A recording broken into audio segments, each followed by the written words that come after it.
particulier, toutes les fois que Mfumu Kongo continue de nous assister et que Mfumu Kongo nous guide, que Mfumu Kongo nous donne combativité, énergie, endurance, détermination, surtout, ne reculez pas face à la quatrième bête. Ouais. Vous devrez comprendre que ce système de choses est un vase de mensonges. Ce système de choses est à 99% organisé pour vous emmener en destruction. J'insiste bien à 99%. Donc dans le 1% qui vous donne la grâce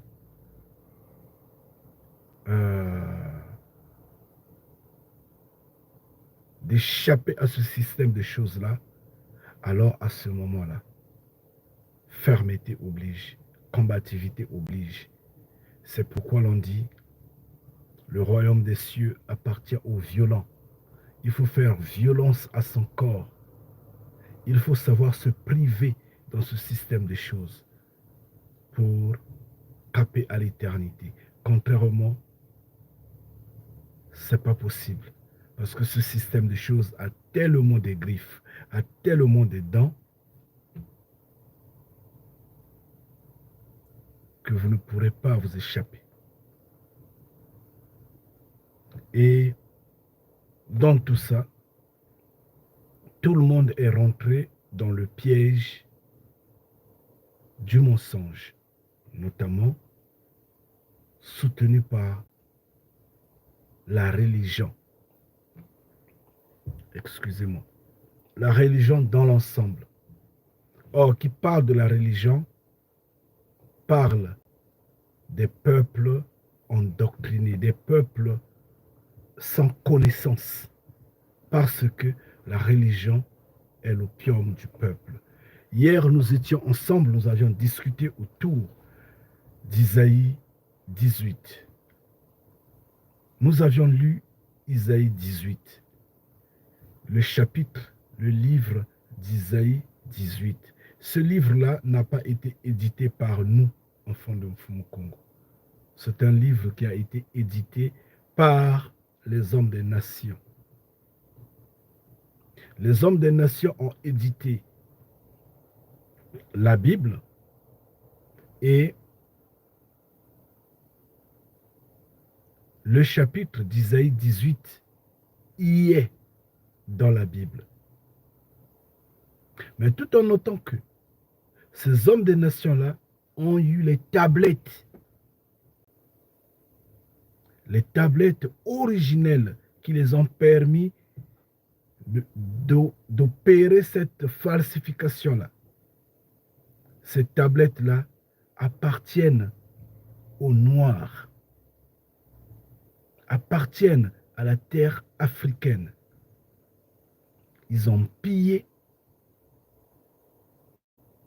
ces tablettes-là, ils les ont volées et ils ont transformé ces tablettes-là en Bible. Et cette Bible-là, ils la retournent comme étant leur propriété. C'est pourquoi Simon Kimbangu, je ne sais pas si vous aviez entendu parler de Simon Kimbangu. Simon Kimbangu disait, le voleur, on l'arrête avec son objet volé. Et nous, enfants de Mfumu Kongo, comme tous ceux qui comprennent ce que nous disons, nous avions tous arrêté le voleur avec son objet volé. Qui est le voleur? L'homme des nations. L'homme des nations a volé les tablettes de nos ancêtres. Il les a juste transformées en un livre qu'il appelle Bible. Mais néanmoins, l'histoire, le contenu de quoi on parle appartient aux Noirs. L'homme occidental a juste fait la falsification en changeant les noms et en essayant de mettre ce qui peut égarer. Mais si vous avez la connaissance, vous allez, en fait, vous saurez choisir le bon et le mauvais, le bien et le mal. Vous allez le connaître parce que vous aurez la connaissance. Donc, Simon Kimbangu, en continuant, disait ceci. Lisez ce livre-là, lisez la Bible, afin que vous compreniez que ces hommes-là sont des menteurs, ce sont des voleurs, afin que vous compreniez que ces hommes-là nous égarent. En fait, ils vous trompent. L'objet qu'ils ont en main ne leur appartient pas. C'est ce que Simon Kimbangu disait. Il venait en appui à ce que notre ancêtre auparavant, Jérémie, disait. C'est en vain qui se sont laissés à la plume mensongère. Jérémie 8, 8. Jérémie 8, verset 8. Il disait, c'est en vain. Ils perdent leur temps en trompant. Regardez combien de temps, quels sont les efforts ces hommes-là n'ont pas fournis pour éloigner ce peuple-là, le peuple noir, à la connaissance, à l'éveil.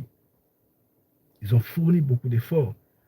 Dernièrement, nous avions discuté autour de la génération qui s'est soulevée aux États-Unis dans la connaissance, comme nous nous sommes levés aujourd'hui. Cette génération-là s'était levée, se posait des questions, voulait bien faire intervenir Mfumu Congo. Nous avions parlé de cette génération-là, la génération de Malcolm X. Allez suivre la vidéo de Malcolm X que nous avions eu à faire dans cette maison-là. Ces hommes-là ont tout fait pour égarer cette génération-là. Ils ont envoyé toute cette génération-là dans l'islam. Tout en fait, en entraînant le sommeil des Noirs dans l'ensemble, parce qu'en fait, ces Noirs qui se sont inspirés de toute cette génération-là, jusqu'à aujourd'hui, ces Noirs-là sont perdus. Parce que nous disons c'est comme ça. Mais ils ont envoyé tous ces Noirs-là dans l'islam. Tout en notant que une bonne partie est dans le christianisme. Et les Noirs dorment. Ils dorment. Mais nous ne sommes pas de la génération de Malcolm X. Nous, on ne va pas nous donner le sommeil. C'est pourquoi nous vous disons, quittez, sortez de ces organisations-là. Des partis politiques, des associations de toutes formes, des ONG, des religions, sortez du milieu d'eux, des sciences occultes, sortez de leur milieu. Parce que si vous sortez et que vous êtes à la maison, ils ne viendront pas vous chercher de force pour vous ramener dans leurs organisations. Tout en notant que leurs organisations sont le piège incontournable pour vous garder dans la soumission et dans l'idiotie. Il est dit que mon peuple meurt par manque de connaissances, n'est-ce pas? C'est ce que nous lisons dans Osée. N'est-ce pas? Mon peuple meurt par manque de connaissances. Ça, c'est connu de tous. Mais le manque de connaissances, c'est tout ça qui fait que vous restez dans l'embrouillement. Parce qu'en fait, vous êtes toujours dans la confusion. Quand une personne noire se retrouve dans une religion, vous trouvez que cette personne est intelligente? Même si vous avez, je ne sais pas, doctorat, plus je ne sais combien, bac plus combien. Vraiment, vous êtes intelligent? Vous vous dites intelligent, être intelligent? Quand vous vous retrouvez dans les religions? Non, pas du tout. Non, pas du tout. Parce que la religion vous trompe. La religion vous ment. La religion vous égare. Ça, vous devrez le savoir. La religion est l'opium du peuple. Et hier, nous sommes allés dans Isaïe 18. Et nous nous sommes arrêtés sensiblement au niveau du verset 4 et 5. Et donc, le verset 6 également, si je ne me trompe pas. nous sommes arrêtés en voulant bien comprendre ce que ces versets-là nous disaient. Nous avions compris que ces versets-là nous disent exactement ce que Psaume 74. Écoutez bien, le psaume 74, le psaume 73, le psaume, je crois, 94, si je ne me trompe pas, nous disent. Notre ancêtre David a insisté, dit, ces ennemis-là sont rentrés en réunion. Ils sont rentrés en réunion, ils se sont assis, ils se sont entendus. Des sorciers qu'ils sont, des méchants, disant, allons détruire la maison de Mfumu Kongo, la maison du Créateur vivant. Allons renverser ses signes, allons tout détruire, allons chasser son peuple. Exterminons-le. Exterminons-les. C'est ce que ces hommes-là ont dit. Et il y a eu la conférence contre la terre Congo, contre le peuple Congo, que eux appellent la conférence de Berlin. Souvenez-vous. Et quand ils ont fait cette conférence-là, automatiquement cette conférence-là fait attrait à Isaïe 18, versets 4, 5 et 6. Allez relire, nous l'avions lu hier. Si vous ne comprenez pas ces trois versets-là dans Isaïe 18, allez donc lire le psaume 74 pour que vous compreniez. Allez lire le psaume 73 pour que vous saisissez ce message-là. Ces hommes-là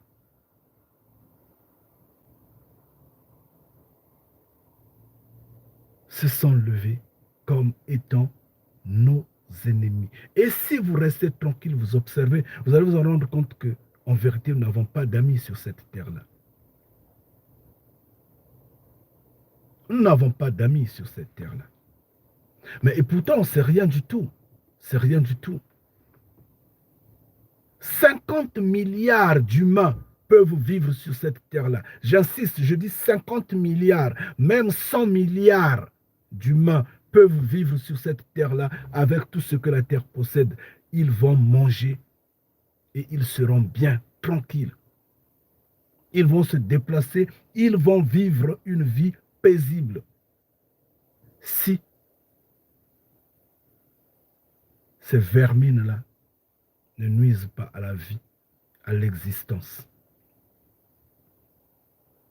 Mais nous sommes à peine 8 milliards. Regardez combien ils nous ont tous, ils nous tuent. Combien ils ne veulent pas que nous profitons de ce que Mfumu Kongo nous a donné. Et pourtant, on peut bien s'entendre et on se partage.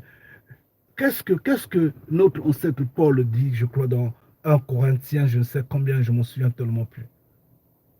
Il dit, on nous tue, on nous injurie, on marche sur nous, on crache dessus, mais nous sommes toujours humbles.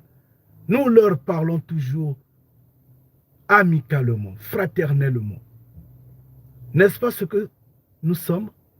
Il n'y a qu'un peuple qui agit ainsi, qui est ainsi. C'est nous, ce peuple-là. Nous sommes la marche-pied ou, je ne sais pas, les balayures du monde, de ce système de choses. Nous sommes moins considérés, moins acceptés.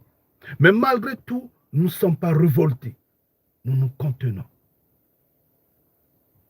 Ces propriétés-là, ceux qui sont au Proche-Orient n'ont pas ces propriétés. Ces propriétés-là, ceux qui sont au Proche-Orient n'en ont pas. Ils sont violents, ils sont méchants. Ils n'hésitent pas de jeter les bombes. Ils n'hésitent pas de piller, de violer, de tuer. Ce n'est pas ce que nous faisons. Nous ne colonisons personne.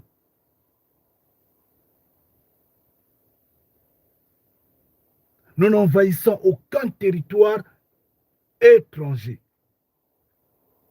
Mais regardez comment ils sont en train de donner leurs sales habitudes aux Rwandais. Ils sont en train d'utiliser ce peuple-là pour nuire la terre Congo, pour nuire le peuple Congo. Et c'est ce que Isaïe 18, versets 4, 5, 6 nous explique.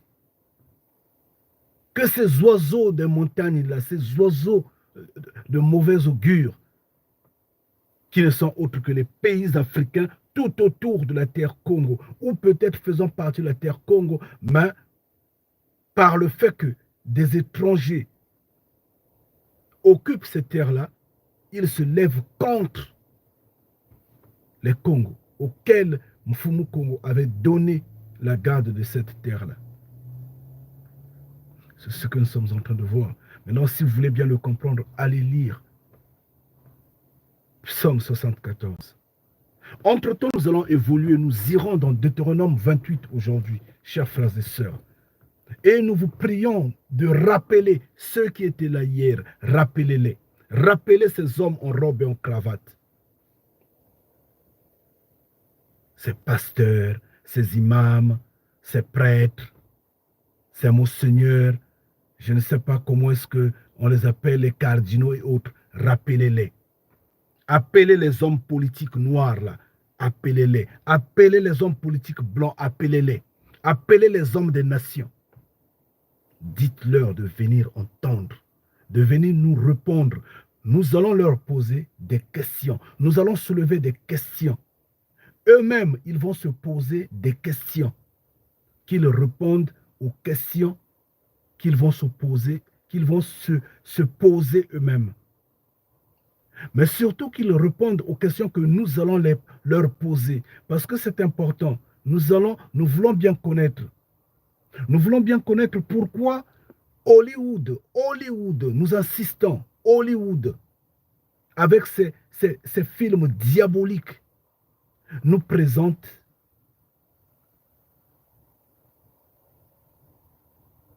le peuple élu en nature blanche. Pourquoi la race blanche?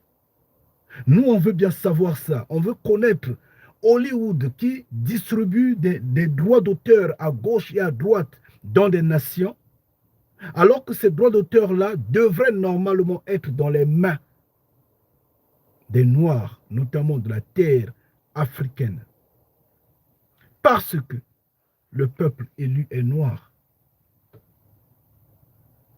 Hollywood nous présente des films où on voit des prophètes blancs, le peuple blanc, ainsi de suite.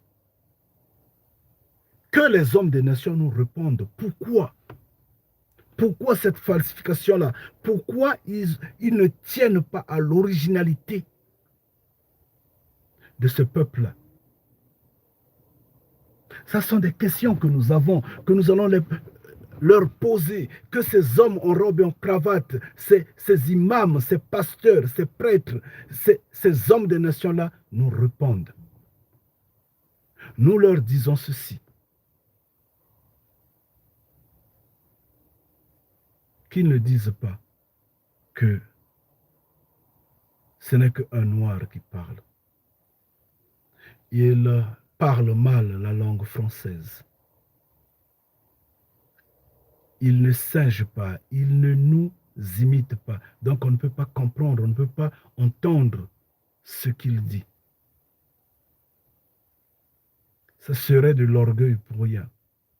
Également à mon niveau, je ne pourrais jamais singer. Je suis désolé, je ne pourrais pas le faire.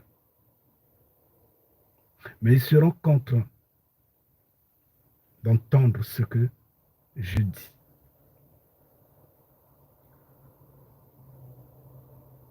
C'est obligé. C'est obligé parce que nous sommes sur terre. Et personne n'est éternel. La vérité, elle est la vérité. Le créateur de l'humanité est un être humain, est un homme, il est dans les cieux, il est un roi. Si le Messie est noir, le Messie à qui on attribue au créateur de l'humanité, à qui on dit le fils du créateur de l'humanité, s'il est noir, et que son peuple, le peuple élu est noir, forcément, le créateur de l'humanité est noir. Ça, c'est la vérité. Vous n'allez pas vous détourner de ça. Donc, vous allez vous efforcer à m'écouter. Ngeta. Ne vous enorgueillez pas. Vous allez vous efforcer à m'écouter.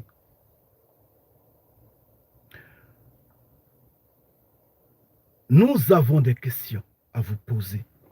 Nous vous prions de venir nous répondre. Excusez-moi, je vous en prie.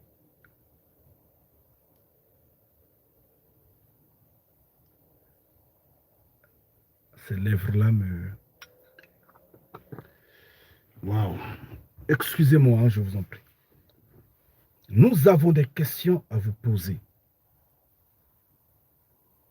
Et nous voudrons des réponses. Que cela se repose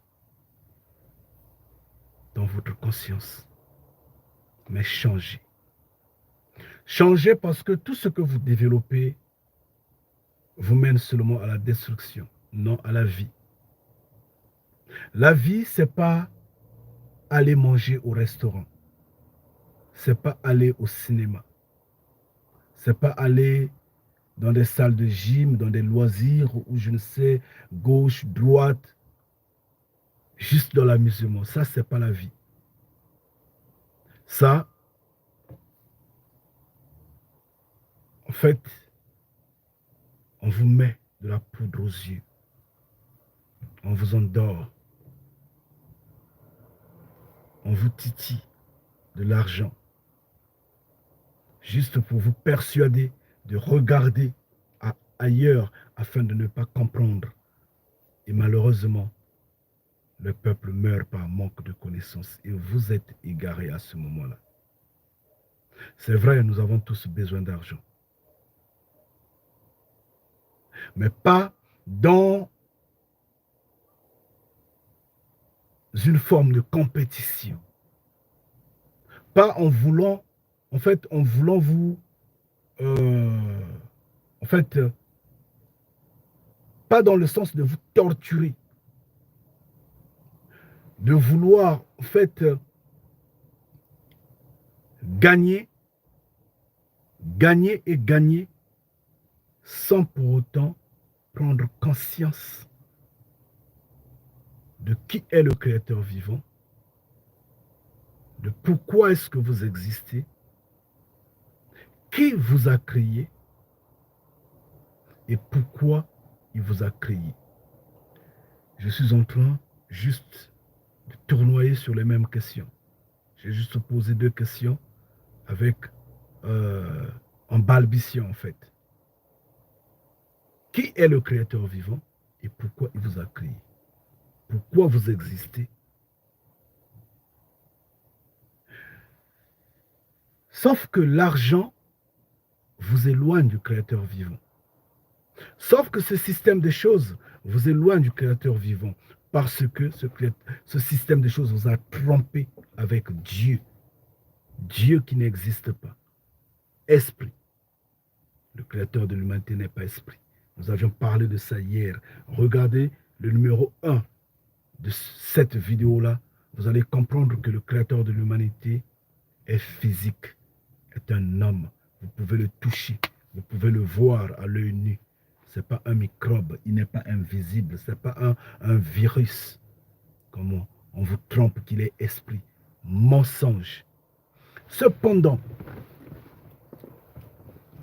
chers frères et sœurs, nous vous prions de comprendre que la falsification a tellement perdurer, que celle-ci est le moment de vous éveiller, de comprendre la vérité, de comprendre que ces hommes-là vous ont trompé, ces hommes-là sont des menteurs, que vous devrez sortir des religions parce que vous étiez nés dans le mensonge et vous grandissez dans le mensonge. Et tous ceux qui sont dans les religions seront détruits. Je vous le dis en vérité, croyez-moi. Nous avions déjà expliqué sur, comment est-ce qu'on appelle, le jugement dernier. Vous verrez bien qu'il y a plusieurs formes de jugement. Ngeta. Mais néanmoins, j'insiste, je dis, tous ceux qui sont dans les religions, donc j'insiste que sur 100% de ceux qui sont dans les religions, 99,5% seront détruits. J'insiste bien, 99,5% seront détruits. Ils ne vont pas hériter le royaume des cieux. Le reste va passer à la balance, seront jugés selon la balance. Parce que tous ceux qui sont dans les religions sont des prostituées devant Mfumu Kongo. Sont idolâtres devant Mfumu Kongo. Ngeta. Comprenez-le ainsi. Tous ceux qui sont dans les religions, parce qu'ils n'ont pas de connaissance. Ils n'ont pas de connaissance. Qu'est-ce que l'histoire nous raconte? L'histoire des hommes de la terre. Les hommes de la terre, je dis bien, l'histoire sous le soleil de 80 ans, l'histoire dans la matrice, l'histoire qu'on étudie à l'école, bien que dans certains pays, on essaie un peu de cacher. En fait, il y a des censures, des chapitres à étudier, mais néanmoins, qu'est-ce que l'histoire nous raconte? Les historiens de ce système de choses. Je ne parle pas ce qui est des écritures, ce qui est du salut, ce qui est... Non, je parle bien de l'histoire qu'on étudie à l'école. Qu'est-ce que l'histoire nous dit? Oh, nous, on a étudié l'histoire et la géographie, bien qu'on a trompé les gens sur la géographie de la terre, du peuple élu. On a trompé les gens. Au lieu de dire que la terre est en Afrique centrale, on embrouille les gens, on dit que la terre est au Proche-Orient. Faux! La terre n'est pas au Proche-Orient. La terre est en Afrique centrale, au-delà des fleuves d'Éthiopie. La vérité, c'est celle-là. Lisez Isaïe 18. Lisez Sophonie 3. Il vous le dit. Ngeta. Cependant, l'histoire nous dit quoi? L'histoire de la terre. Les historiens ont écrit. Les historiens ont dit ceci. Que l'Égypte, Ngeta, et ça, on peut rappeler nos frères, les Kamites, tout en leur disant, repentez-vous, sortez de cette enclave, en fait, de cette ignorance, de ce box, dans ce carton où les hommes des nations vous ont mis. Parce que les hommes des nations ont donné aux Kamites le logiciel de réflexion. Les Kamites sont embrouillés. Ils croient avoir la connaissance, ils croient être affranchis alors qu'ils s'enfoncent dans l'égarement, dans la perdition. Malheureusement. Mais sur cette question-là, on peut leur faire appel, on peut leur donner place de nous raconter ce qu'ils connaissent là-dessus pour aider ceux qui sont totalement en manque de connaissances. L'histoire de ce système de choses nous dit que l'Égypte antique était habitée des hommes noirs.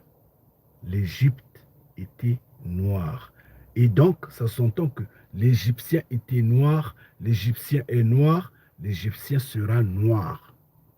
C'est ce que l'histoire nous dit.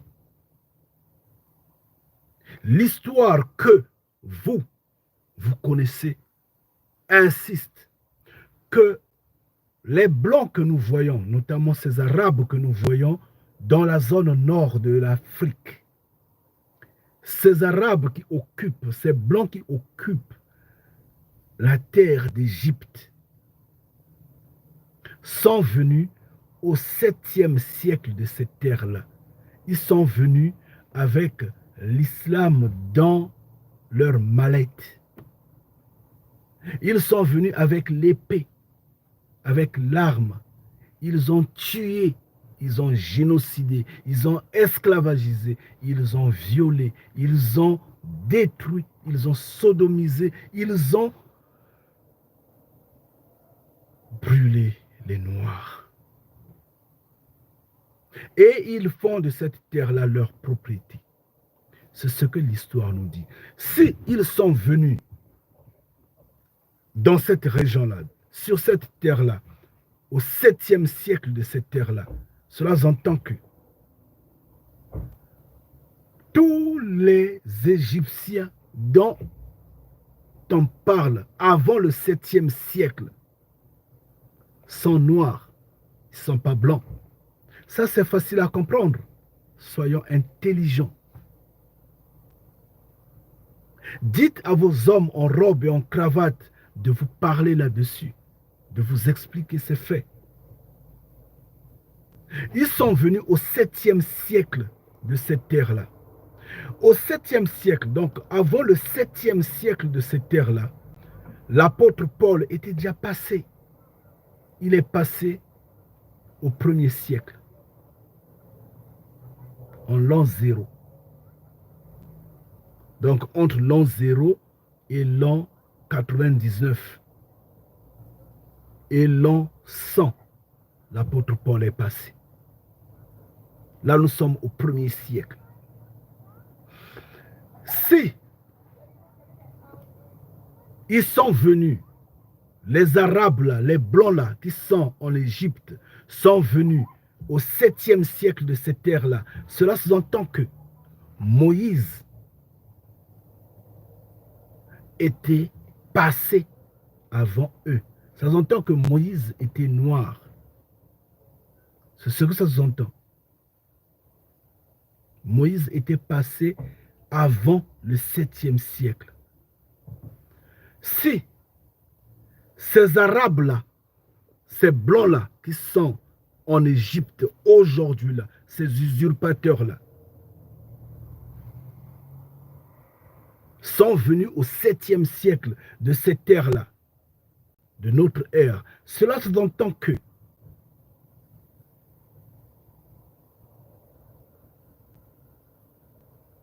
Jacob, est-ce que vous entendez? Jacob, Joseph, hein? Joseph, et tout ce monde-là, les premiers soi-disant, selon la falsification de vos écritures, là, les Hébreux, alors que nous ne parlons pas en termes d'Hébreux, nous parlons en termes de Congo. Ngeta. Nous ne parlons pas en termes d'Israélites, nous parlons en termes de Congo. Donc cela entend que les premiers soi-disant, je mets entre guillemets, les premiers soi-disant Hébreux étaient noirs. Alors, dites-nous comment ces Hébreux se sont transformés en blancs. S'ils étaient noirs, à cette époque-là, avant le 7e siècle,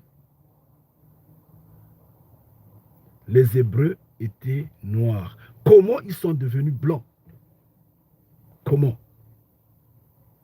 Chers frères et sœurs, conformément au chapitre d'Isaïe 18 que nous avions lu hier,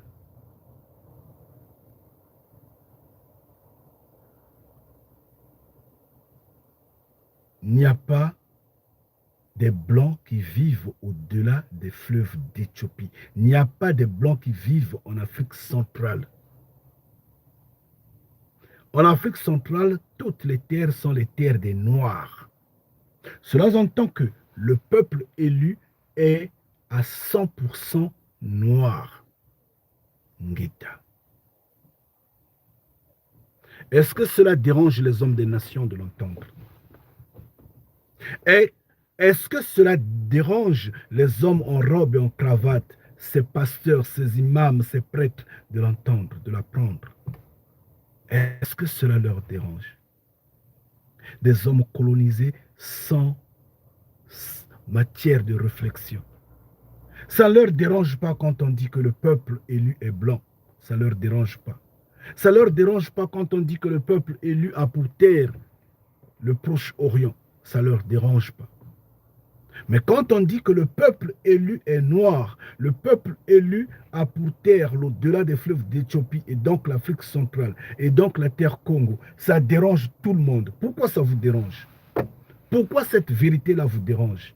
C'est que vous êtes méchant, vous êtes mauvais. Mais sauf que l'histoire que vous-même vous aviez écrite vous condamne. C'est dans ce système de choses qu'on a écrit cette histoire-là. L'histoire démontre que le peuple égyptien est noir jusqu'au 7e siècle de notre ère, avant l'invasion de ces hommes barbus qui ont apporté l'islam.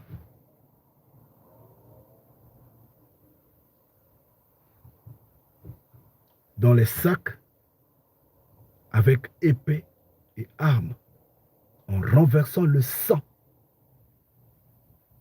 Et c'est ce que les Occidentaux, les hommes blancs, ont répété également sur la terre Congo, sur la terre d'Afrique en général. En mettant la chaîne au cou au Congo, en les déportant, en coupant les mains, en coupant les pieds, en brûlant les villages, en séparant les familles. Donc, il vous apporte Dieu sous plusieurs formes en renversant le sang. Ça, c'est la première question que nous avions demandé hier. Quand on nous dise pourquoi ils ont emmené Dieu sous couverture de génocide. Pourquoi? Ceux de l'Orient ont fait la même chose. Ceux de l'Occident ont fait la même chose. Pourquoi? Alors que les Écritures insistent, disent, le salut ne vient ni de l'Orient ni de l'Occident. Ça s'entend que ces hommes-là nous apportent la mort, nous apportent la destruction. Ça s'entend que en vous jetant dans les religions, vous serez détruits. Vous n'aurez pas la vie dans les religions. C'est ce que ça s'entend. Alors sortez des religions, chers frères et sœurs. Arrêtez, sortez. Croyez-moi, croyez-nous, ce que nous sommes en train de vous dire, c'en est la vérité. Si vous doutez, de toute façon, le salut est individuel. Hein. Vous serez perdus, vous serez détruits, ne vous en faites pas. Mais nous allons prendre l'histoire de ces hommes-là, l'histoire qui est étudiée à l'école, nous allons l'adapter aux Écritures, nous allons l'adapter à la Bible. Et vous allez vous en rendre compte que ces hommes-là sont des menteurs. Et honte à eux. C'est pourquoi nous vous appelons, sortez du milieu d'eux. Genèse 50. Genèse 50. C'est bien avant l'an 0, bien avant la naissance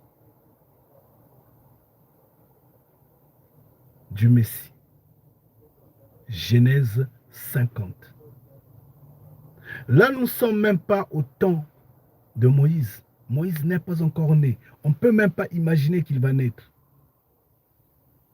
Ngita. Genèse 50, versets 11 à 14. Qu'est-ce qu'on nous dit?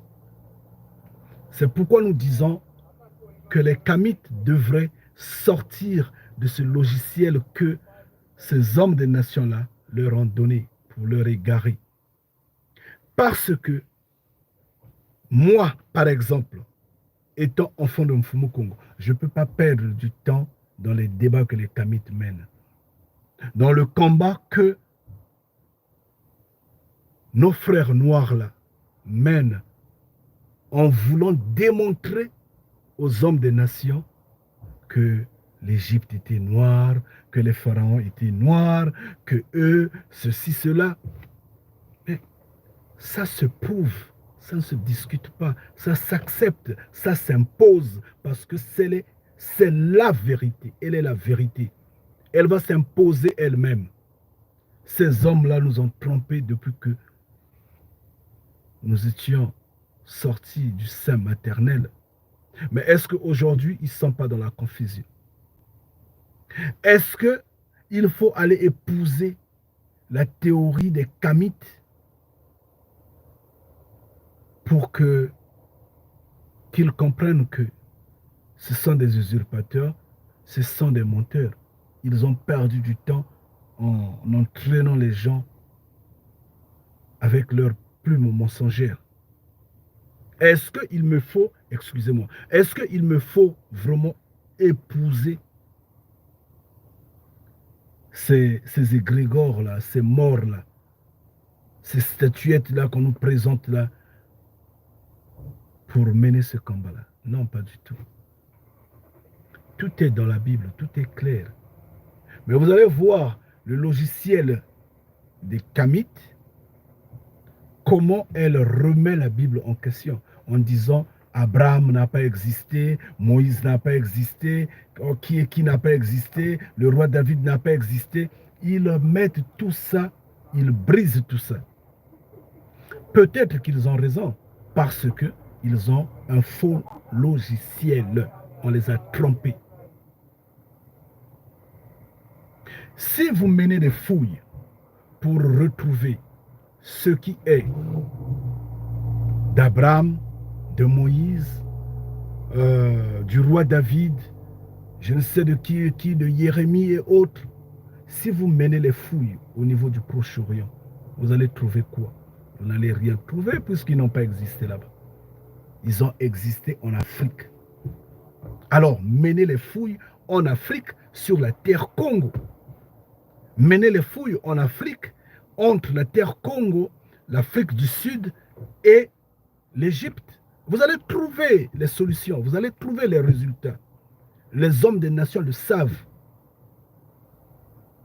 Ces hommes-là ont existé, ils ont existé sous d'autres noms. C'est ce que les Kémites ne peuvent pas comprendre malheureusement. Pourquoi? Parce qu'ils ont un faux logiciel. Ils sont incapables de comprendre que la Bible est leur instrument de défense parce que les tablettes originelles appartenaient à leurs ancêtres. Que ces hommes-là ont volé, ont pillé, ont usurpé. À l'exemple, ils ont brûlé la bibliothèque d'Alexandrie. Alexandrie, c'est en Égypte. Mais pourquoi ils ont brûlé ça? Parce qu'ils ont tellement pillé qu'ils trouvaient que ça devenait encombrant. Donc, par rapport au temps et à l'empressement de ces violences-là, ils ont préféré mettre seulement le feu. Parce qu'ils ont pris l'essentiel qu'ils voulaient, en fait, en un mot. Mais, est-ce que cela ne prouve pas, ne montre pas la grandeur de ce peuple-là? Est-ce que cela ne peut pas pousser ces Kamites-là de comprendre que, ah oui, ça doit faire objet de falsification? Oui, nous remettons en doute le nom Abraham, nous remettons en doute le nom Moïse, nous remettons en doute le nom David, mais ça devrait être un autre nom en fait, ça devrait être un autre personnage avec un autre nom, en vérité, qui a vécu chez nous, qui est notre parent. Ils peuvent raisonner ainsi, mais eux, ils sont loin de raisonner ainsi. Pourquoi? Parce qu'ils ont un faux logiciel. Et le faux logiciel qu'ils ont va les emmener en perdition, en destruction. Ça n'a rien à faire. Parce que depuis qu'ils ont ce logiciel-là, ils n'arrivent pas à franchir ce peuple-là. Ils n'arrivent pas à s'auto-affranchir eux-mêmes. Depuis qu'ils ont ce logiciel-là, tout ce qu'ils disent ne dérange pas le peuple qui est en Égypte, là. Le peuple qui est stocké en Algérie, le peuple qui est stocké en Tunisie. Parce que c'est faible. Mfumu Congo n'est pas dans ces paroles-là. Mfumu Congo n'est pas dans ces démonstrations-là. Ils vont susciter, ils vont reprendre des morts. Ils mettent en exhibition des morts. Ils parlent avec des morts. Ils remettent des morts en valeur. Au lieu de mettre le créateur de l'humanité au centre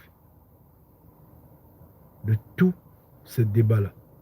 Ils ont un faux logiciel. Ceux qui leur ont donné ce logiciel-là, ces hommes des nations-là, savaient que, en leur donnant ce logiciel-là, ces hommes-là n'auront pas la connaissance. Ils seront perdus. Et les Kémites sont perdus. Je le dis en vérité, j'insiste, et je l'assume. Je ne le dis pas seulement aujourd'hui. Nous insistons, nous faisons des vidéos, nous insistons, nous leur démontrons qu'ils sont égarés. Ils manquent de connaissances. Mais cependant, ici, Genèse 50 nous montre quelque chose. Il faudra lire. Genèse 50, versets 11 à 14.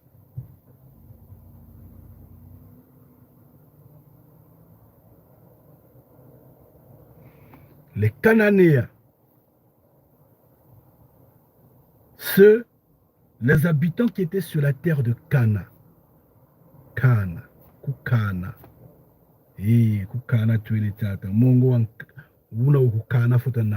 on doit monter sur la montagne qui est sur la terre de Cana, la terre promise. Cana qui signifie, en fait,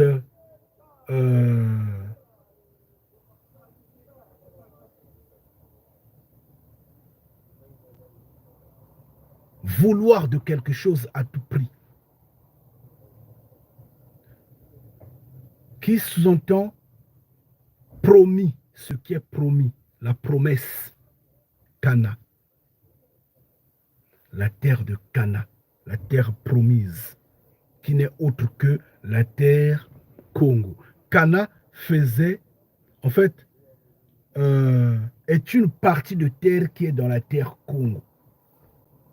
La terre de Cana est une partie de terre, une région qui est dans la terre Congo, qui fait partie de la terre Congo. Et donc, ceux qui vivaient sur la terre de Cana avaient observé un spectacle. Ce spectacle s'est passé pendant que l'on enterrait Jacob. Donc,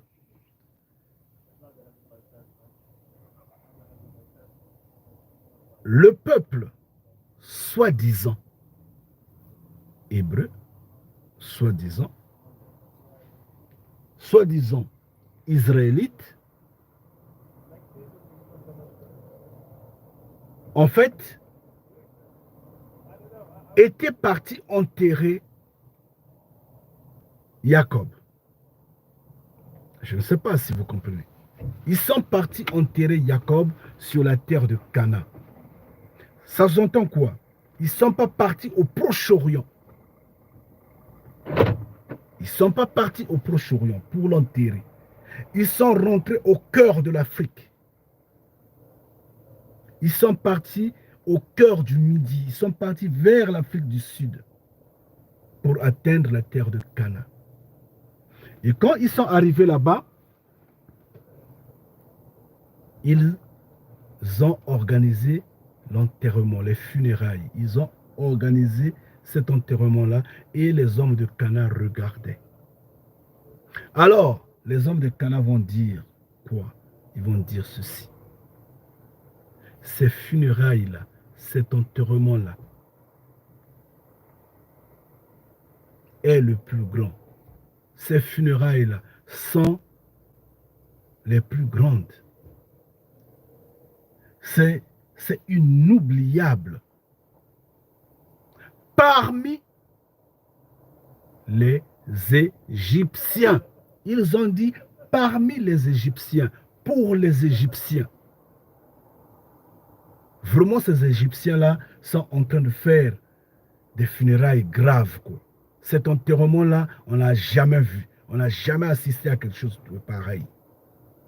C'est ce que le peuple de Cana avait vu et avait dit. Chers frères et sœurs, là c'est avant l'an 0. C'est avant le 7e siècle de notre ère. Nous sommes dans Genèse 50, versets 11 à 14. Alors la question que nous posons aux religieux, la question que nous posons aux hommes des nations, cette question-là, on peut la poser même à un enfant de l'école primaire, même un enfant de 5 ans, de 6 ans. Il suffit de lui parler explicitement, il va nous donner la réponse qui est correcte. N'est-ce pas qu'il y a eu usurpation?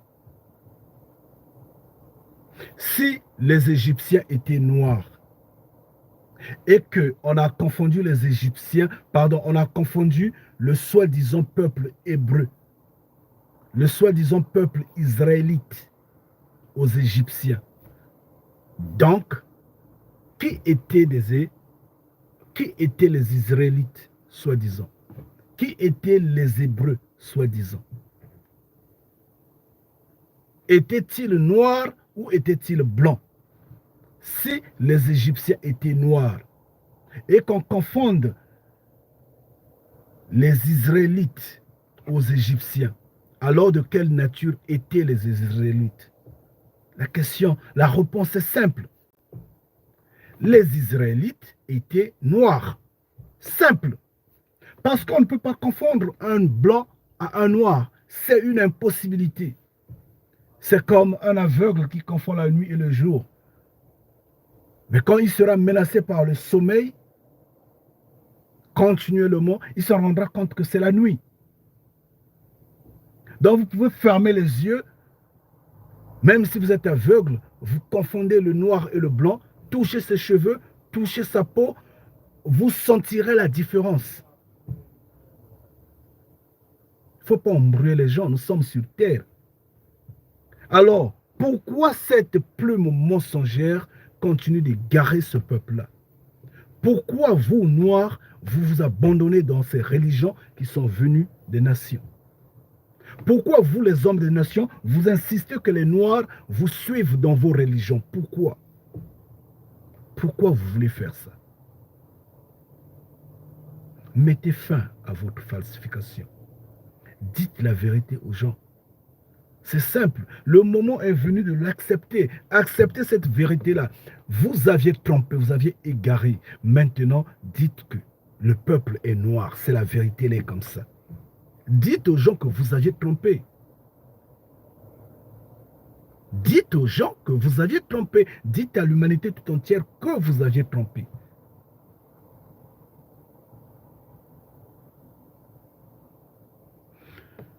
Exode 2, versets 18 à 20. Moïse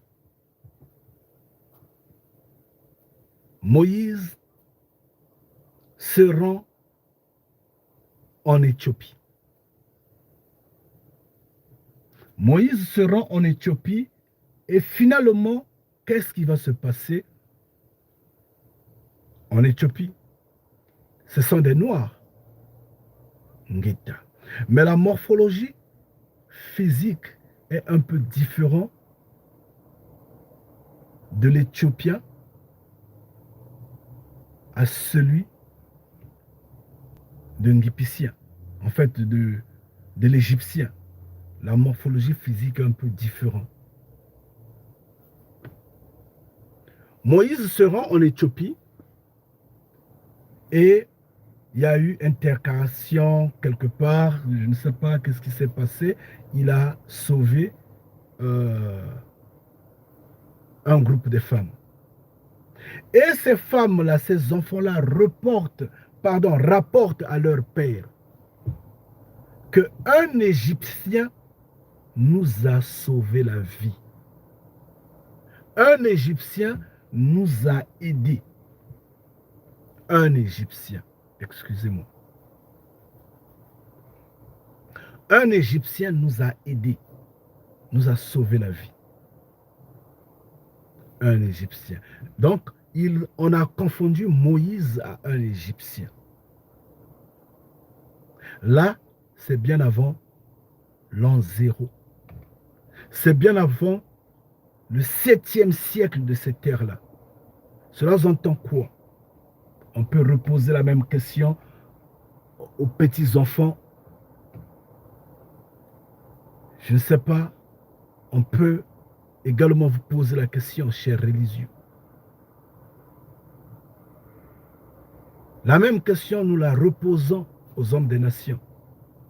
Moïse est confondu à un Égyptien. Là, nous sommes avant l'an 0, avant le 7e siècle de cette ère-là. Et nous savons que avant le 7e siècle de cette ère-là, les Égyptiens étaient noirs. Et Moïse est au milieu des Noirs en Éthiopie. Mais malgré tout, on le confond. Ils ont arrivé à distinguer par la morphologie, par le langage, parce qu'il a eu à parler à ces femmes-là, et tout. Ils ont dit, c'est un Égyptien.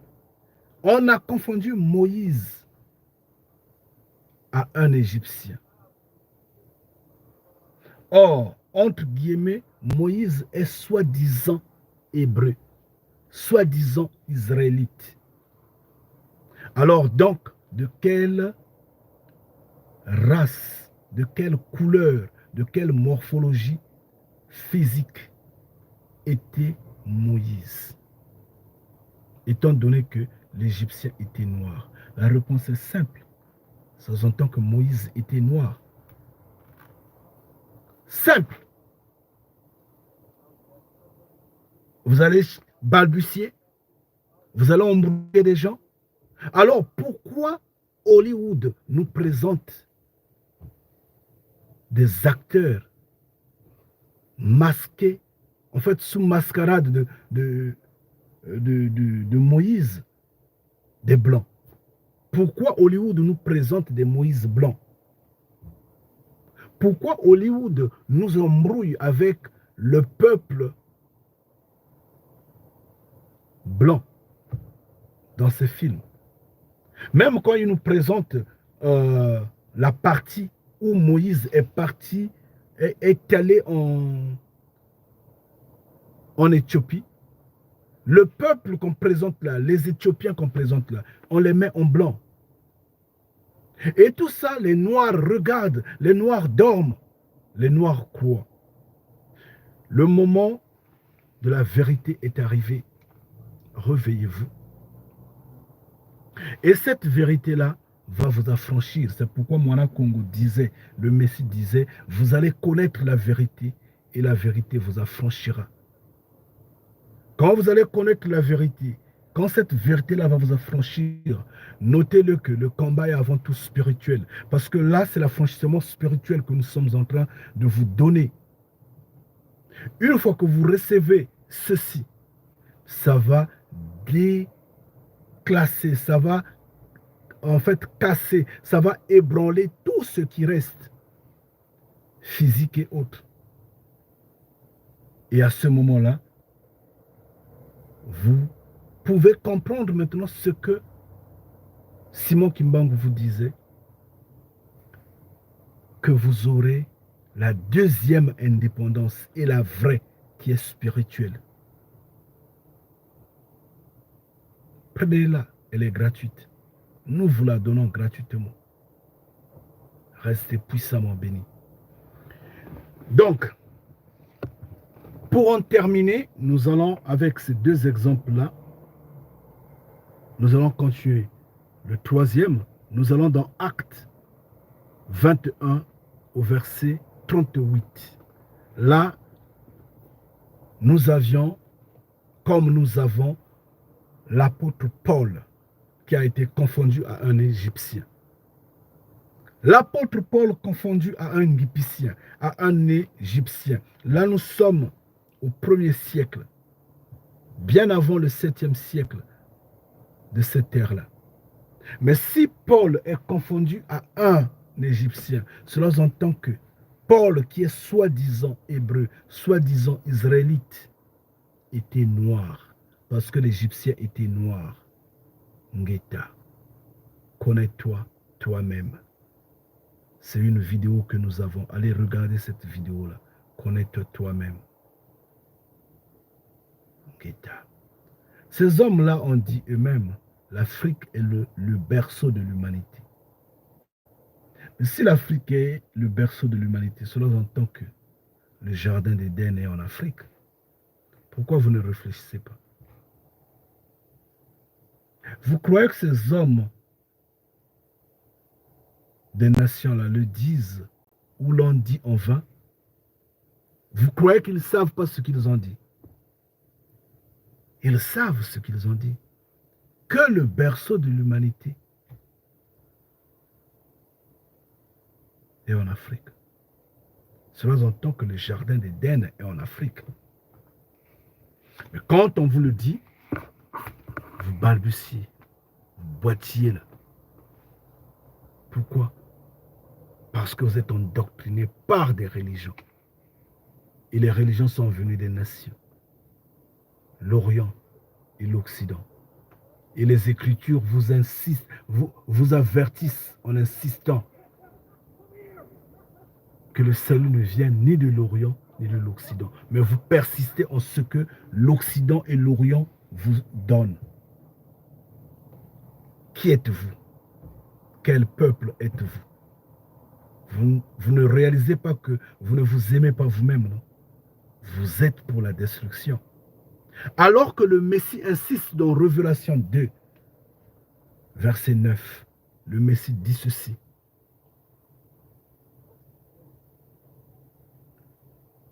Il s'adressait au peuple Congo, au peuple noir. En fait, peuple Congo en particulier, noir en général.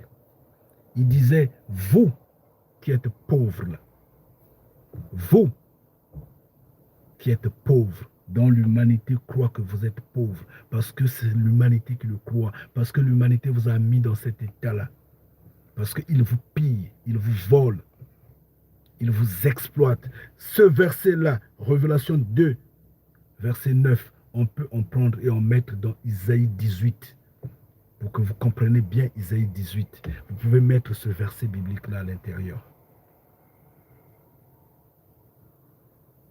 On vous fait comprendre que ce n'est pas vous, ce peuple-là. On vous fait comprendre que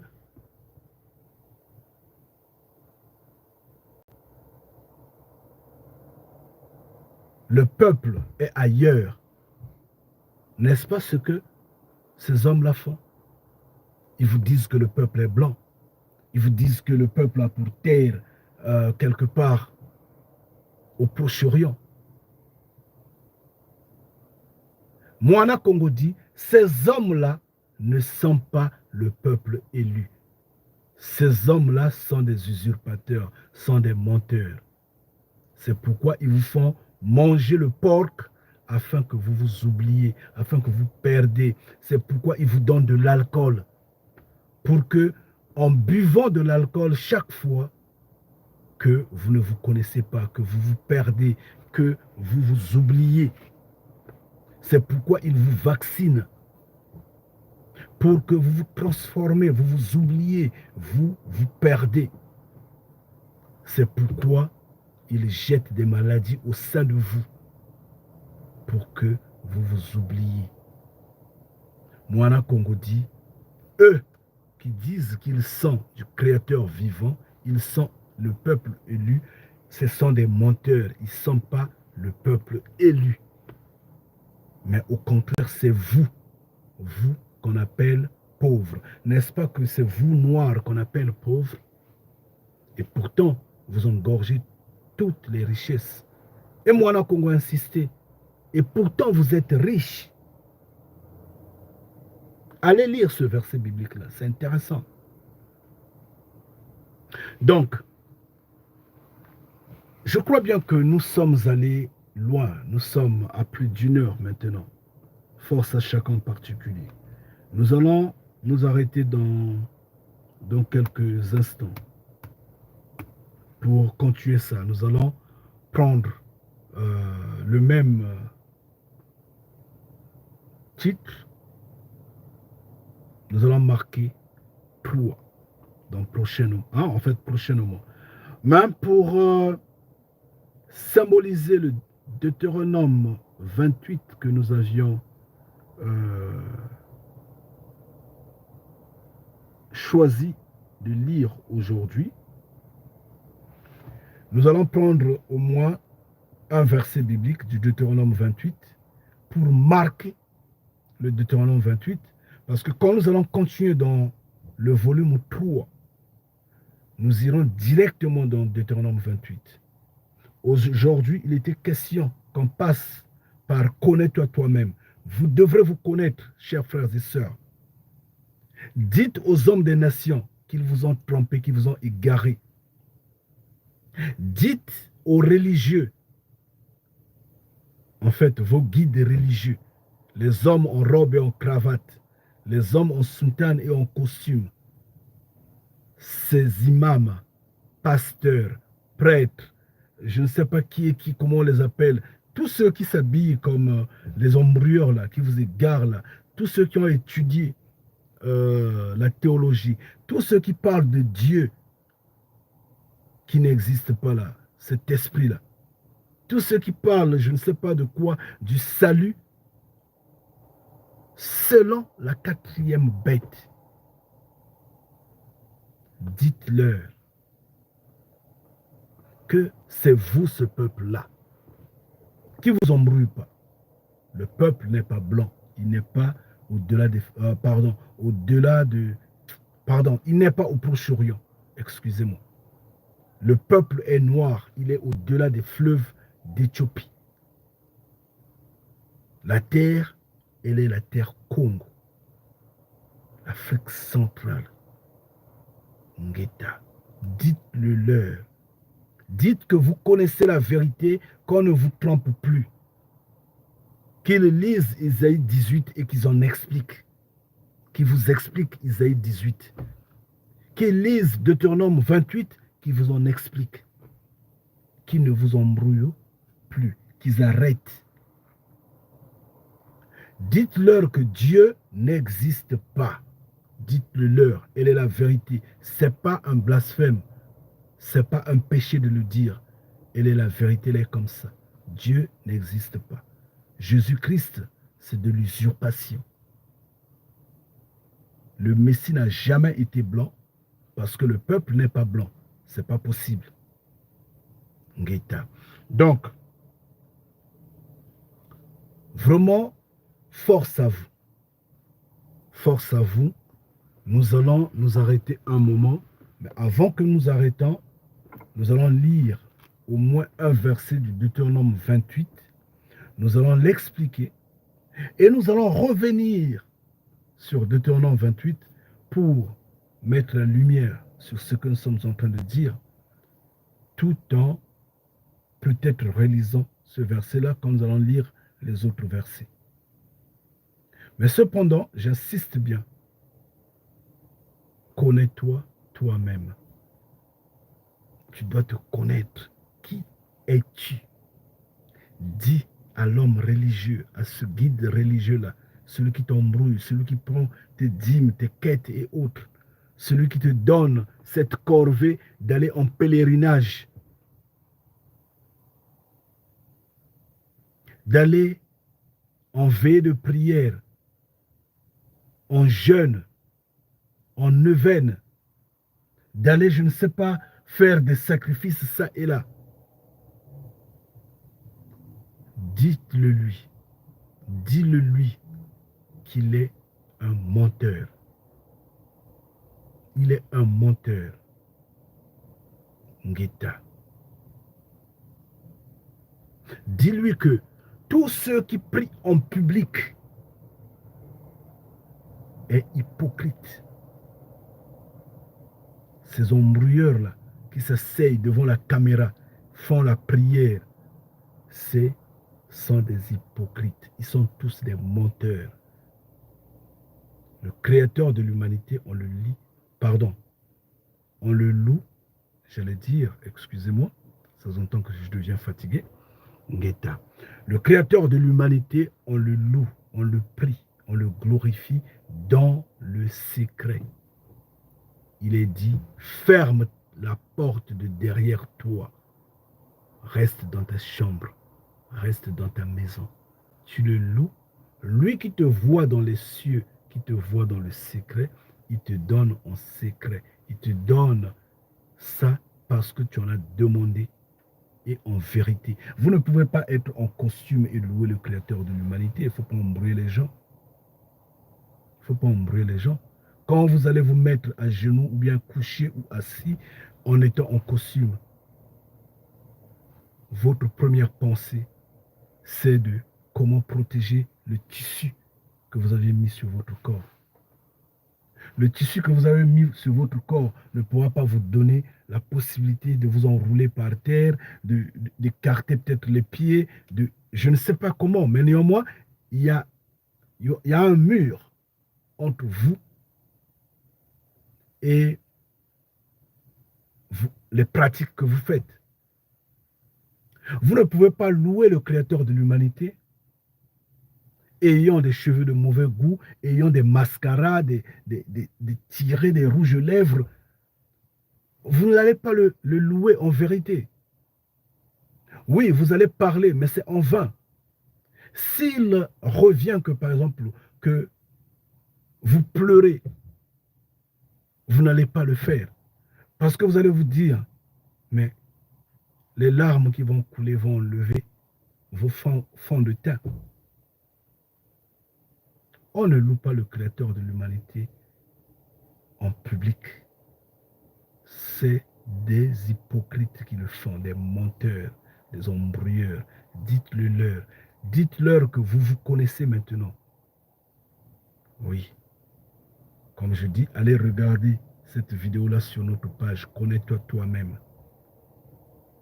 Que vous vous connaissez maintenant. Qu'ils arrêtent de vous embrouiller. Vous devrez vous affranchir. Posez-vous les questions de savoir pourquoi ces hommes-là multiplient les drogues devant vos yeux. Juste pour vous égarer, juste pour vous éloigner de ce que vous êtes, de ce que vous possédez. Et eux, en retour, ils vous contournent pour vous piller. Deutéronome 28, verset 48.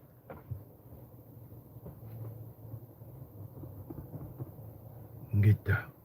Nous avions dit que nous allons lire un verset seulement afin de marquer ce que nous avions dit hier, que nous allons lire. En fait, hier comme aujourd'hui quand on a commencé, que nous allons lire le Deutéronome 28. Sauf que Mfumu Congo nous a dilé la langue autrement. Voilà qu'on est à plus d'une heure sans pour autant même lire le Deutéronome 28. Mais nous croyons que quand nous allons revenir dans le numéro 3 de cette vidéo-là, nous allons commencer directement dans le verset, dans le Deutéronome 28. C'est important. Restez puissamment bénis. Deutéronome 28, verset 48. Ngita. Tu serviras au milieu de la faim. Tu, toi, peuple, le peuple Congo, toi, peuple noir, en général, mais en particulier Congo. Il faudra le noter tel. La vérité, elle est ainsi, elle est comme ça. Vous doutez, malheur à vous, c'est votre problème. Ne vous forçons pas. Utilisez le cerveau. La nature elle-même ne vous enseigne-t-elle pas? Tout est dans la nature. Tout est dans la nature. Ces hommes-là vous ont trompé, c'est eux le peuple, des Blancs. N'importe quoi. Ils vous ont trompé que la terre est au Proche-Orient. Nous insistons n'importe quoi. Vérification faite par rapport à la nature. Les Écritures nous disent que ce peuple-là, comme au sein de ce peuple-là, vice-versa, cohabitaient ou vivaient des animaux comme le lion, le léopard, le tigre, l'hippopotame, le crocodile, l'autruche et beaucoup d'autres. Ngeta. Allez consulter l'histoire ou je ne sais pas quoi, la zoologie ou je ne sais quoi, la botanique. Non, pas la botanique parce que la botanique sont les arbres.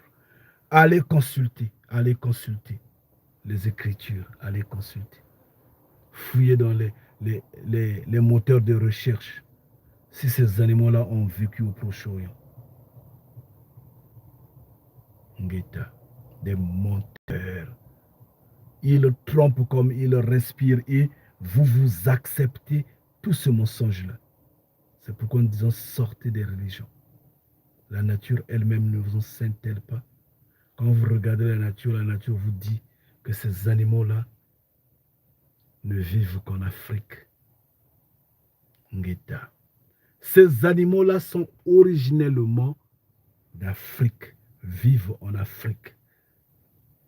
Et du coup, vous pouvez comprendre où est la terre promise. Où est la terre du peuple élu? Vous pouvez le comprendre. C'est simple. La nature elle-même ne vous enseigne-t-elle pas? Restez puissamment béni. Et on dit ici, tu serviras, toi peuple Congo, tu serviras au milieu de la faim. Toi peuple noir, tu serviras au milieu de la faim, de la soif, de la nudité et de la disette. Ngeta. De toutes choses que tes ennemis, en fait, que tes ennemis, de toutes choses, tes ennemis comme Mfumu Congo enverra contre toi, il mettra un joug de fer sur ton cou, jusqu'à ce qu'il t'ait détruit. Ngeta. Est-ce que nos parents n'ont pas eu la chaîne au cou? Est-ce que nos parents n'ont pas eu la chaîne au cou? Est-ce que ce sont les Blancs qui ont eu la chaîne au cou? Dites à ces hommes des nations qui sont en train de nous suivre aujourd'hui. Dites à vos guides religieux si les hommes des nations ont eu la chaîne au cou. Qu'ils vous disent. Deutéronome 28 ici nous parle, verset 48, nous dit, tes ennemis vont mettre à ton cou un joug de fer. Joug de fer, c'est quoi le joug de fer? Ngeta. Quel est le peuple qui travaille, qui est soumis à la famine, qui est soumis à la nudité, qui est soumis à la disette, qui est soumis aux maladies? Quel est ce peuple-là sur cette terre-là? N'est-ce pas le peuple noir? Deutéronome 28, verset 48, insiste. Restez puissamment bénis. C'est vous ce peuple-là. Allez consulter les manuels d'histoire, ça et là. Allez sur les moteurs de recherche. Vous allez fouiller, vous ne verrez pas un peuple qui a été esclave avec chaîne au cou. Je dis bien chaîne au cou. S'il n'a pas été noir. Il n'y a pas eu de blanc esclave avec chaîne au cou. Il n'y en a pas eu. Ngeta. Ce sont les noirs qui ont eu la chaîne au cou. Et ces écritures-là vous parlent. Comment les Kémites ne voient pas ça? Comment les Kémites ne comprennent pas ça, pour qu'ils essaient un peu de comprendre l'usurpation, le vol, le pillage qui s'est passé. Les génocides que nous avions connus, c'est parce qu'ils ont un faux logiciel, un logiciel de mensonge que ces hommes des nations-là ont préparé, leur ont donné. Leur ont mis seulement un esprit cartésien à l'intérieur. À l'intérieur de ce logiciel-là, et finalement, ils s'opposent à tout ce qui glorifie Mfumu Kongo. Et pourtant, ils sont de ce peuple-là. Pourquoi ils s'égarent? Maintenant, dites-nous, qu'est-ce qui a eu la chaîne au cou? Les Kémites arrivent au moins à parler de l'esclavage.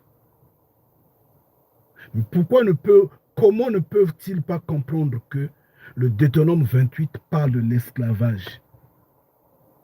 Et que donc c'était ce peuple-là. Parce que le peuple est dispersé dans le monde avec chaîne au cou. Les Kémites n'ont pas eu la chaîne au cou. Nous le savons. Ici, on parle du peuple Congo. C'est le peuple Congo qui a eu la chaîne au cou. Nous le savons également.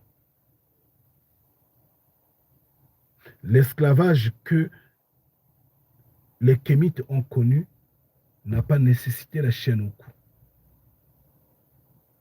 On les a pris autrement. Mais l'esclavage des Congo, la chaîne au cou est là.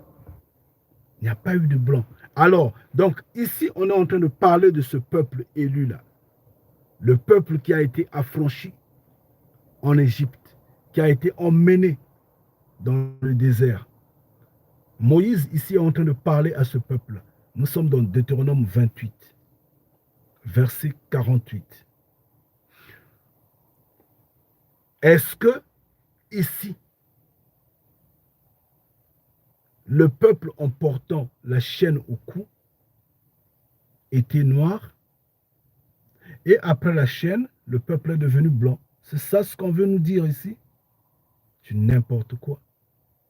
Ici, on est en train de parler à un peuple. Nous ne connaissons pas ce peuple-là. Mais quand nous consultons l'histoire de ce système de choses, l'histoire que vos historiens ont écrit, on s'en rend compte que il n'y a qu'un peuple sur la face de la terre qui a porté la chaîne au cou. Maintenant, quand les Blancs passent et disent « Oh, c'est nous le peuple élu, oh, notre terre est au Proche-Orient, c'est nous, regardez, il faut nous respecter, il faut nous donner les avantages et tout et tout. » D'accord, il n'y a pas de souci. Maintenant, face aux Écritures, Monsieur Leblanc, quand as-tu eu la chaîne au cou? Aucun Blanc n'a eu la chaîne au cou. C'est un usurpateur, c'est un menteur, c'est un embrouilleur. Mais qui on embrouille? Les hommes qui sont dans les religions, sans connaissance. Mon peuple meurt par manque de connaissance. Ngeta. Restez puissamment bénis, chers frères et sœurs. Si Mfumu Kongo me donne la force, nous serions ensemble demain. Mais vu le programme que j'ai demain, c'est un peu difficile parce que je serai de retour au boulot demain. Non, après-demain. Donc, demain, je suis chargé. Difficilement, je ne pourrai être en contact avec vous. Mais toutes les fois que Mfumu Kongo reste au contrôle, pour que cela se fasse, s'il le veut, vraiment s'il le veut, demain, nous allons faire le numéro 3. Autrement, on peut avoir un autre direct sans problème, soit demain ou après-demain, ou je ne sais quand. Puis, nous allons revenir sur ça. Nous allons lire le Deutéronome 28. Pour que nous prenions conscience, nous savons que nous sommes en train de faire erreur, une grande erreur, de ne pas nous lever pour défendre la terre Congo. C'est notre maison. Nous sommes en train de voir toutes ces bêtises que ces hommes politiques-là sont en train de faire sur le terrain, toutes ces bêtises que les Rwandais sont en train de faire sur le terrain, nous ne parlons pas. Mais si nous disons que c'est nous ce peuple-là, le blanc aura honte et sera confondu parce que la vérité est avant tout spirituelle. Quand le blanc va entendre que le peuple élu est noir, vous savez comment il va manquer la paix? Ça va l'emmener dans la rage, dans la colère. Mais sauf que c'est la vérité, il ne peut rien. Et donc sa colère sera limitée. Il ne va pas se battre. Pour qu'il se batte, il faudrait qu'il soit ce méchant sorcier, destructeur et totalement opposé à Mfumu Congo, dans le sens celui qui est désigné pour la destruction, celui qui est désigné pour emmener la destruction à sa fin, parce que l'Armageddon doit arriver. Mais sinon, le blanc lambda, je ne sais pas comment c'est ce qu'on dit, le blanc de la société civile, le bas peuple, franchement, ne va pas s'en faire. Ne va pas s'en faire, il va gérer cette vérité-là parce qu'elle est la vérité. Mais quand ça va désaxer son mental, quand ça va désaxer son esprit, son intelligence, ça s'entend que vous gagnez le combat spirituel et donc le reste sera gagné. C'est comme ça. Alors la vérité, il faudra la dire. Cette vérité-là, celle-là qui va désaxer ces hommes politiques-là, ces hommes politiques qui vont redire à leur bourreau, écoutez, diminuez la façon de faire parce que le peuple a compris. Le peuple n'est plus dans les religions, le peuple n'est plus corrompu, le peuple ne croit plus en ce que nous leur avions fait avaler. C'est pourquoi nous insistons, sortez des partis politiques, sortez de ces partis politiques-là, sortez des religions, sortez des associations, sortez des ONG, sortez des bars et autres. C'est pourquoi également nous disons brûler ces endroits qui fournissent l'alcool. Sur nos terres, brûlez-les. Brûlez ces églises-là. Sortez de leur milieu. Ne soyez pas, comment je peux dire, barbare. Non, prenez la connaissance et agissez. Ngeta. Et vous allez dire, oui, oh, mais je suis en train d'exciter à la violence. Non, je n'excite pas à la violence. Je demande à mon peuple de s'affranchir. Brûlez ces églises-là. Maintenant, si vous ne pouvez pas les brûler, il n'y a pas de souci. Restez à la maison, n'y allez pas. Or, pour faire de telle sorte que ce peuple-là comprenne que vous aviez compris, alors éveillez-vous, restez puissamment bénis. Force à chacun en particulier. Donc, comme je disais, que Mfumu Congo vraiment vous assiste. Vraiment, que l'Ouana Angolo, que le Touarissa, que le Tingissa. Force à vous. Qui vous donne la force, qui vous donne l'énergie, qu'il vous conduise. C'est ce que j'ai dit en fait. J'ai parlé en une dérivée de langue Congo. Restez puissamment bénis. Et nous serions ensemble à Tchankoui prochainement. Là, nous avions vraiment capé à plus d'1 heure. C'est déjà tout. La nuit est faite pour dormir. Vraiment bonne nuit. Que Mfumu Congo soit votre thé d'oreiller ou je ne sais pas, votre couverture ou votre lit, que Mfumu Congo vous assiste, que Mfumu Congo veille sur vous. J'insiste bien, force à chacun en particulier et rendez-vous demain, peut-être après-demain, peut-être le jour d'après, peut-être toutes les fois qu'un fond commence au contrôle. Yenge Kieno, restez puissamment bénis.